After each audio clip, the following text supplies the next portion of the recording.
If he didn't have his art, I don't think he would have lived as long as he did. I'm George Rammel. I'm a sculptor. One of the reasons I wanted to get involved in working for Bill was to understand his methodology. I mean, he was so famous, but I really wanted to know how he worked and what the differences were between a Haida approach to making and a non-Western approach to making, because I was so used to working with non-Aboriginal artists. Bill Reid was absolutely fascinated with the genius that was embedded in artifacts. He was also really intrigued by the energy and resourcefulness of the people around him. He had Parkinson's for 24 years. That's a long time. Bill wasn't sure, how much longer he had on planet Earth, quite frankly. But I was always amazed at his determination, like in spite of his Parkinson's and in spite of the pain he was going through, his art really kept him going. Arthur Erickson wanted Bill to do a piece for the embassy in Washington.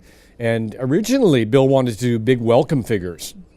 But the Haida didn't make welcome figures, and the Kwakwakwa people didn't want their theme used. So that's when Bill gave me a call and said, let's go down to the Museum of Vancouver.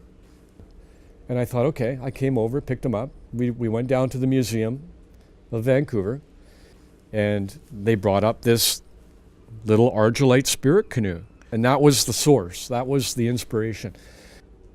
And Bill was absolutely fascinated with the humanity in that work.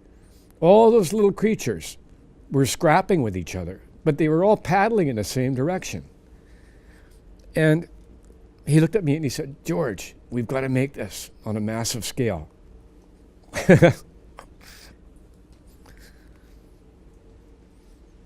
I always told Bill it would be so much fun to work on a project that's so big you could actually walk inside the mold. And years later, there I was, after we had dug the clay out of the mold for the Spirit of Haida Gwaii. I was in there and it was like a big blue ice cave. All these strange shapes. All the shapes were reversed inside. I was in the negative space of Spirit Canoe. With Bill, it was always a kind of instinctive request. He wanted a certain body language in the paddling, and he'd say, make it feel like they're really struggling with those paddles. So, you'd sculpt it a certain way, and if he didn't like it, we'd rip it apart and start over again, and eventually things would become resolved to the point where he was happy with it. During the making of Spirit Canoe, Bill was really suffering from Parkinson's disease. When we were at the really rough clay stage, Bill wanted to get going on the face of the chief. So we had it roughed in clay, but Bill had to get up there to work on the face. So I welded up a chairlift, and Bill sat in the chair. To think this man that was really suffering was so determined, I pulled the chain and up he went. And we swung him on the crane over to work on the chief's face. We had his modeling tools attached to the handle of the chair for him. And we put the hook on, and I pulled the chain, and Bill started going up in this chair. And there he was, sitting in this chair, swinging around, hanging on a chain, modeling that piece. And when you think about that, a man his age with Parkinson's disease, working in a chairlift. I thought, wow, that's real determination. It was amazing, his determination to get things done and the kind of fun he was having. He had total faith in what we were doing. He put his entire life in our hands to get the work done. And it got done. He wanted me to sculpt this any way I wanted. And I thought it was really appropriate to make it look like him, because he was a slave to his own work.